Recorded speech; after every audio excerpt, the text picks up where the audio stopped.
Welcome to Live Lean TV. I'm Brad Gutfeld from LiveLeanTV.com. So guys, on today's episode, I'm sharing the best way to burn fat for men and women by comparing low intensity, steady state, which we'll call LISS cardio, versus strength training for weight loss. Now, one of the biggest challenges faced in dealing with men and women who are gym newbies, so beginners in the gym, is helping them overcome their fear of strength training. And just to be clear, when I use the term strength training, I'm not referring to training with super heavy weights with the goal of becoming the world's strongest man or woman. And also, when I say cardio, I'm referring to low intensity, steady state cardio, not high intensity interval training. So first off, let's talk about what is strength training. So strength training simply means any form of added resistance, such as barbells, dumbbells, machines, kettlebells, resistance bands, sandbags or water bags, or your body weight. So essentially any form of resistance that challenges your muscles to work harder than they normally do. Whenever I ask a gym newbie why they prefer low intensity steady state cardio versus strength training for weight loss, I usually receive one of the following two answers. I don't know how to lift weights, so I'm scared of looking stupid and possibly injuring myself. Or I just want to tone, lose fat, and not get too bulky with muscle, so cardio is better fit for my goals. Sure, the first answer may sound reasonable, but you need to understand that everyone starts their journey in the gym that way. And let's be real, just like you weren't born knowing how to drive a car, you learned how. Just like you can safely learn how to lift weights. And then what about the people who don't want to get too bulky? If you think lifting weights will make you look like a professional bodybuilder, guys, think again. Muscle is one of the hardest things for 98% of the population to build naturally. In order to build that amount of muscle, you not only have to eat way more calories than you're eating, you also need to be training for hours in the gym every day. And in some cases, having some help from steroids. Especially when it comes to women, it requires a lot of testosterone to build huge muscles, and females don't naturally produce enough of it to get that look. Many of those professional female bodybuilders with big muscles are known to be supplementing with added testosterone. So when most people think they build muscle easily, they usually have an endomorph body type, meaning they have a higher propensity of adding body fat easier. So if you're lifting weights and notice your pants aren't fitting anymore around your waist, guys, get your diet in check. It's probably fat, it's not the muscle. So let's compare LISS cardio versus strength training for weight loss. To lose weight and burn body fat, you need to burn more calories than you take in. You guys probably already know that. But the biggest reason why strength training is better for weight loss versus cardio is because of the effect that muscle has on increasing your metabolism, which leads to more sustainable weight loss. Your resting metabolic rate, not your workouts, is the biggest contributor to how many calories your body burns in a day. So the resting metabolic rate, which we'll refer to as the RMR, refers to the energy in the form of calories that is required to keep your body functioning properly throughout the day. Yes, your body burns the most calories throughout the day just to keep your heart beating, your lungs breathing, and your body operating. And your RMR is approximately 60 to 80% of your total metabolic rate. So your total metabolic rate is also known as the total energy expenditure, or the total amount of calories that you burn in a day. And it's made up of the following equation. Total energy expenditure equals resting metabolic rate plus thermic effect of activity plus thermic effect of feeding. So since your resting metabolic rate makes up to 80% of your total calorie burn, it's important to do whatever you can to increase your resting metabolic rate. And one of the best ways to do this is by increasing your lean muscle mass. Therefore, the more muscle your body has, the more calories you will burn at rest and during your daily activity. So to make this clear for you guys, let's look at this example. Meet Tammy. Tammy is 135 pounds with 20% body fat. Now meet Lisa. Lisa is 135 pounds with 40% body fat. Now, if they went for a 5-minute walk together at the same speed, who do you think would burn more calories? Even though they both weigh the same amount, they walked the same distance at the same speed, Tammy, who is 20% body fat and has more lean muscle tissue, would burn more calories. The simple reason is it takes more calories to move muscle than it does to move stored body fat. So in fact, by adding just 1 pound of muscle,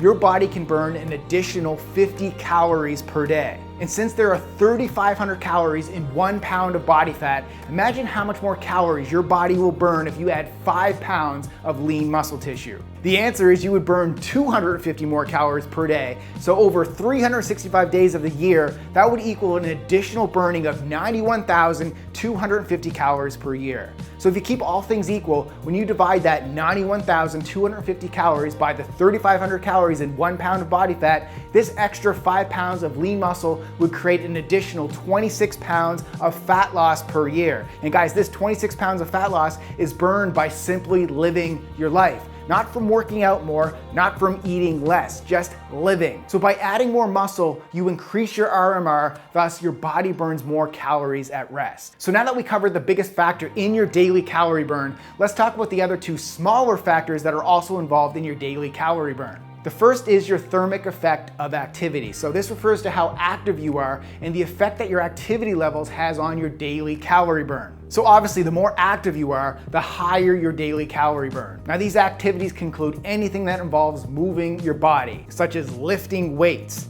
cardio, playing sports, or even mowing your lawn. However, like we talked about guys, lifting weights builds muscle, which increases your metabolism. So both cardio and strength training can increase your total calorie burn. However, when comparing cardio versus strength training for weight loss, strength training increases the amount of calories burned after your workout at a higher rate than what low intensity steady state cardio does. So this burning more calories after your workout is often referred to as EPOC, which is excessive post-oxygen consumption, or I call it the afterburn effect. And based on the training style, the exercise selection, the rep and set ranges, and rest periods, you can increase the afterburn effect and burn more calories for approximately 24 to 36 hours after your workout is finished. That way you burn calories at a higher rate even while you sleep. In my best-selling workout program, Live Lean Afterburn, follows these training variables. So now let's talk about the thermic effect of feeding. So this refers to the amount of calories burned simply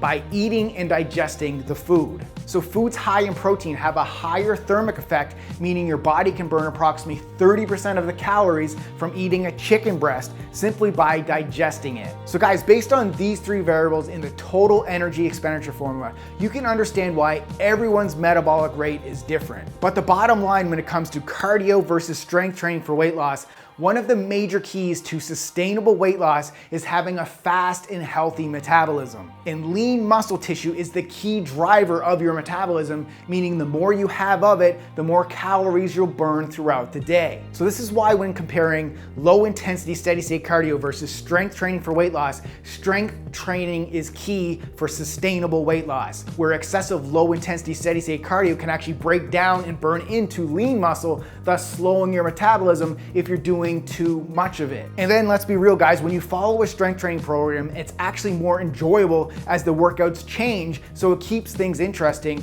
And you compare that to LISS, so low intensity steady state cardio, it's pretty boring and monotonous and it's mindless. And this often leads to people quitting before they get results because it's just so boring. But I'm not knocking low intensity steady state cardio like you should never do it, but when it comes to that versus strength training, they both have a place in a weight loss program, but the priority should be given to strength training. Spend more time lifting weights than if you have time, then add 10 to 20 minutes of low intensity cardio after your strength training workout. Or you could do low intensity steady state cardio on your off days. But if you only have a limited amount of time and set days that you can work out, focus the majority of the workout on building metabolically active lean muscle tissue. So the resistance you're lifting has to be heavier than what you do on an everyday basis. So for example, you can't expect to get results lifting 3-pound pink dumbbells if you're used to carrying around a 10-pound baby every day. And that brings me to one of the key principles to strength training,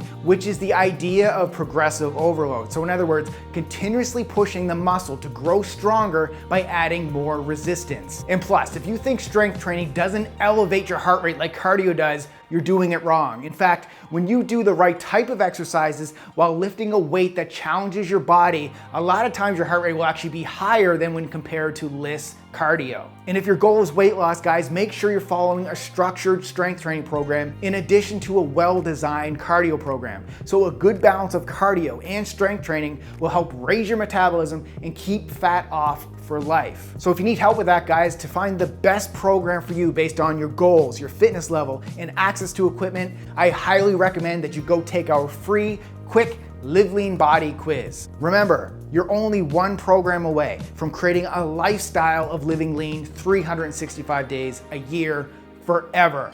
We can help you with that. Go take the quiz and get on a program. And let's get you living lean forever. So that's it, guys. Hopefully you enjoyed today's video. Thanks for watching and keep living lean.